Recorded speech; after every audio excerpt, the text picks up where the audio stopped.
My colleagues, and start with Oko Kusa. First of all, Kenyans in every corner of the republic have their eyes on the Supreme Court as the 7-judge bench prepares to pronounce itself on the BBI. Let's bring in Oko Kusa in Kisumu. Kusa, what are people in Kisumu saying? Well, Smart, as you've clearly indicated there, this is one of the regions that are keenly watching the verdict of the Supreme Court today. Remember, one of the brains behind the Building Bridges initiative, that is the ODM leader Raila Odinga, hails from this region, and therefore his supporters from these parts of the country are eagerly waiting to hear what the Supreme Court has to say about this particular BBI project. And of course, I have a couple of them here whom I want to sample their views. Let's start with this gentleman here. Pengine tueleze jina yako kwanza, alafu utueleze matarajio yako leo ni kama gani? Kwa majina mimi naitwa Josephat Ondo.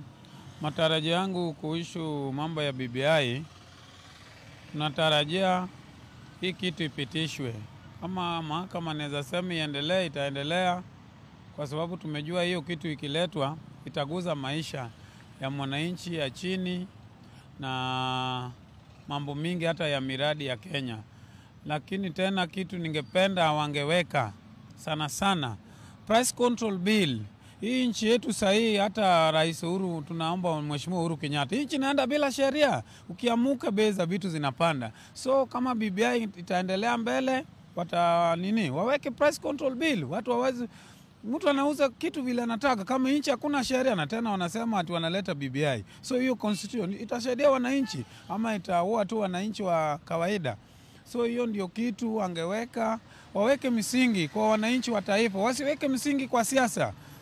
Wanasiasa wengi hata ukiona sahi kwa parliament wameweka tu msingi yao na familia yao, wamewachana kupigania nchi yetu. Hata mzee Kenyatta wakati alikufa 1978, Kenya ilikuwa mzuri, hata Moi ameendesha nchi miaka karibu 24 na bidhaa ilikuwa mzuri. Sahi hata kununua hata ungo huwezi nunua, mafuta zimepanda, kila kitu.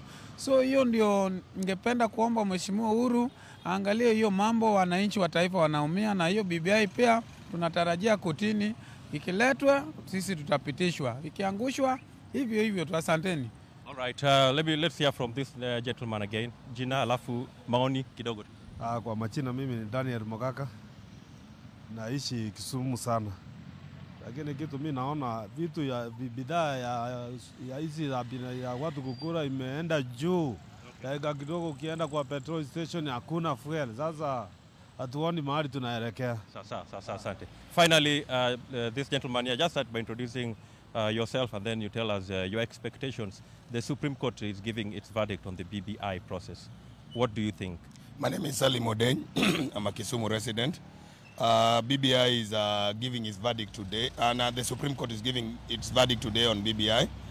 My expectation is that being an apex court, that it's going to overturn the decision of the Court of Appeal, because both High Court and Court of Appeal politicize the very legitimate and legal process, because they even gave a verdict on matters that were never legislated in the High Court.